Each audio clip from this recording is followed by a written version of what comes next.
सिंदरोड स्थित Gujarat nature conservation society पर Vadodara marathon और साथ ही एसटीजी क्लब फोरम की ओर से एक विशेष परिसंवाद का आयोजन करवाया गया था, जिस दौरान वडोदरा के म्यूनिसिपल कमिश्नर अरुण महेश बाबू के साथ वडोदरा मैराथन के चेयरपर्सन तेजल अमीन और अन्य कई अग्रणी मौजूद रहे थे। वडोदरा मैराथन की ओर से वडोदरा की 30 स्कूलों को शामिल करने वाले एसटीजी फोरम की पहल शुरू करवाई गई है। विश्व पर्यावरण दिवस को मनाते हुए टिकाऊ कल के लिए एक अभियान शुरू करवाया गया है। तब इसी के तहत सिंदरोड स्थित गुजरात नेचर कंजर्वेशन सोसाइटी पर परिसंवाद का आयोजन हुआ था, जिस दौरान अतिथि विशेष के तौर पर वडोदरा के म्यूनिसिपल कमिश्नर अरुण महेश बाबू के साथ वडोदरा मैराथन के चेयरपर्सन तेजल अमीन और अन्य कई पर्यावरणीय अग्रणी मौजूद रहे थे। तब आपको बता दें कि वडोदरा मैराथन की ओर से संयुक्त राष्ट्र के सस्टेनेबल डेवलपमेंट गोल्स यानी कि एसडीजीज आधारित टिकाऊपन और पर्यावरण जागृति अभियान के तहत स्कूलों में एसटीजी क्लब की स्थापना करवाई गई है, जिसका उद्देश्य केवल शरीर ही नहीं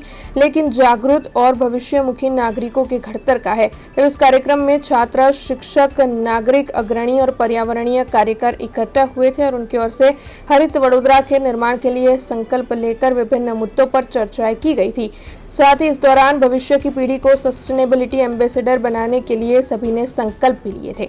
આજે અમે સિંદરોડ ખાતે ફ્રોમ અવેરનેસ ટુ એક્શન ઇનિશિયેટિવમાં એસડીજી વડોદરા એસડીજી ફોરમ અને વડોદરા મેરેથોન દ્વારા આયોજિત કાર્યક્રમમાં અહીંયા આવવાનો મોકો મળ્યો છે। હું વડોદરા મેરેથોનની પેટ્રન શ્રીમતી તેજલ અમીન અને સમીર ખેરાની ટીમને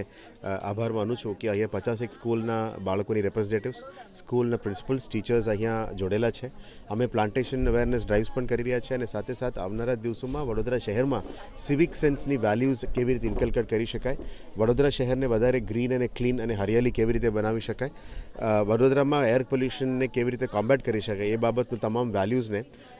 અવેરનેસથી એક્શન સુધી કેવી રીતે પહોંચાડી શકાય એ બાબતનું અત્યારે તૈયારીઓ કરવામાં આવી રહ્યા છે, જેથી કરીને આવનારા દિવસોમાં વિકસિત ભારત અને વિકસિત ગુજરાત અને વિકસિત વડોદરાને અમે ત્યારે વાત કરીએ એટલે આવનારા પેઢીને અમે સારું આપીને જવું જોઈએ, જેથી કરીને આવનારા પેઢી આને સારી રીતે સાચવી શકાય અને આવનારા દિવસોમાં વડોદરા શહેરની પણ વિકાસ સાથે વડોદરા શહેરને હરિયાળી અને સ્વચ્છ બનાવવા માટે પણ મદદરૂપ થઈ શકે। આજે વડોદરા મેરેથોનની એસડીજી ક્લબ ની જે એક્ટિવિટી છે, સસ્ટેનેબિલિટીની એક્ટિવિટી છે, એમાં આપણે જે એક લાખ બાળકો સુધી પહોંચવાનો જે એક આપણો પ્રયાસ છે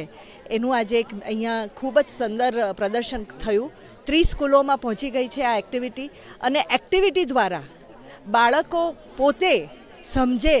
કે કચરો શેનાથી થાય છે, વેસ્ટ શેનાથી થાય છે, સ્વચ્છતા કેવી રીતે રખાય, પ્લાસ્ટિક કેટલું ઓછું વાપરવું, એનર્જી કેટલી ઓછી વાપરવી, જે આપણે સસ્ટેનેબિલિટીની વાત કરીએ છીએ એનો પોતે અનુભવ કરીને પોતાના જીવનમાં ડેલી હેબિટમાં બદલાવ લાવે એ માટેની આપણી આ એક્ટિવિટીઝ છે અને અમને ખૂબ આનંદ છે કે આજે 25,000થી વધુ બાળકો સુધી આપણે પહોંચ્યા છે અને આજે બાળકોએ જે વાત કરી એમાં આપણને ચોક્કસ એક વિશ્વાસ બેસે છે કે આ પેઢીને જો આપણે વ્યવસ્થિત રીતે, સારી રીતે આનું જ્ઞાન આપીએ, અવેરનેસ આપીએ તો આપણું પૃથ્વી બચી શકશે। हमसे जुड़े रहने के लिए हमारे YouTube चैनल को सब्सक्राइब करें और नई वीडियो की नोटिफिकेशन के लिए बेल आइकॉन को दबाएं।